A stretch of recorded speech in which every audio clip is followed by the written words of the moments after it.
Baryonyx lived in a world very different from the one we know today. Around 125 million years ago, during the early Cretaceous period, much of what is now Europe was a patchwork of rivers, floodplains, forests, and shallow wetlands. It was a warm, humid environment where water shaped everything. In this landscape, Baryonyx emerged not as a brute force predator chasing massive prey across open land, but as something more specialized, more patient, and in many ways more unusual. The name Baryonyx means heavy claw, a reference to the enormous curved claw found on its first finger. This claw alone hints that this dinosaur was not built like most other meat-eating theropods. While many predators relied on speed, jaws, and teeth to overpower large animals, Baryonyx evolved along a different path, one shaped by water and fish. Its skull was long and narrow, resembling that of a crocodile more than a typical theropod. The jaws were filled with conical teeth rather than blade-like ones, ideal for gripping slippery prey rather than slicing flesh. This adaptation strongly suggests a diet that relied heavily on fish, a rare specialization among large dinosaurs. Fossil evidence supports this idea, including fish scales found in the stomach region of the original Baryonyx specimen. Baryonyx did not evolve in isolation. It belonged to the spinosaurid family, a group of theropod dinosaurs that show a clear trend towards semi-aquatic lifestyles. Over millions of years, spinosaurids gradually adapted to life around rivers and coastlines, exploiting food sources that other large predators largely ignored. Baryonyx represents an early and relatively primitive member of this lineage, offering scientists a crucial glimpse into how these strange predators evolved. Physically, Baryonyx was large but not gigantic. It likely measured around 9 to 10 meters in length and weighed over a ton. Its body was long and relatively low, with strong forelimbs and a tail that may have helped with balance near water. The legs were sturdy rather than built purely for speed, suggesting that endurance and stability mattered more than chasing prey over long distances.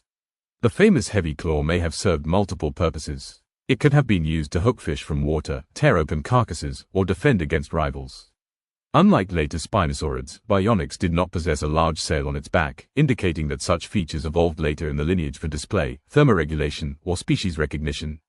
Behaviorally, Baryonyx was likely a solitary hunter. Rivers and wetlands would have provided abundant food, reducing the need for group hunting. It may have stood motionless at the water's edge, using patience rather than speed, striking quickly when fish passed close enough. This style of hunting requires control, timing, and a form of environmental awareness that goes beyond simple instinct. Its intelligence would have been comparable to other large theropods. While not capable of complex reasoning, Baryonyx would have possessed strong sensory awareness, especially vision and possibly sensitivity to vibrations in water. These traits would have been essential for detecting prey in murky river systems. Life for Baryonyx was not without danger. Other large predators shared its environment, including different theropods that competed for territory and resources. Juvenile Baryonyx would have been particularly vulnerable, relying on hiding and rapid growth to survive their early years. Reproduction followed the typical dinosaur pattern. Eggs were likely laid in secluded nests near water sources, providing young hatchlings access to food. Survival rates would have been low, but those that reached adulthood occupied a powerful niche in their ecosystem. Ecologically, Baryonyx played a vital role. By preying on fish and smaller animals, it helped regulate populations and maintain balance within river systems. It acted as a bridge between aquatic and terrestrial food webs, transferring energy from water environments into land-based ecosystems. Human understanding of Baryonyx began only recently in geological terms. The first specimen was discovered in England in the 1980s, surprising scientists with its unusual anatomy. Until then, spinosaurids were poorly understood. Baryonyx changed that, reshaping how paleontologists thought about dinosaur diversity and adaptation.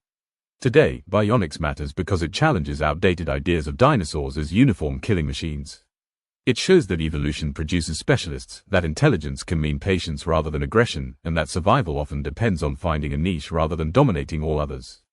In the story of life on Earth, Baryonyx stands as proof that even in an age of giants, subtle adaptations could shape entire evolutionary paths.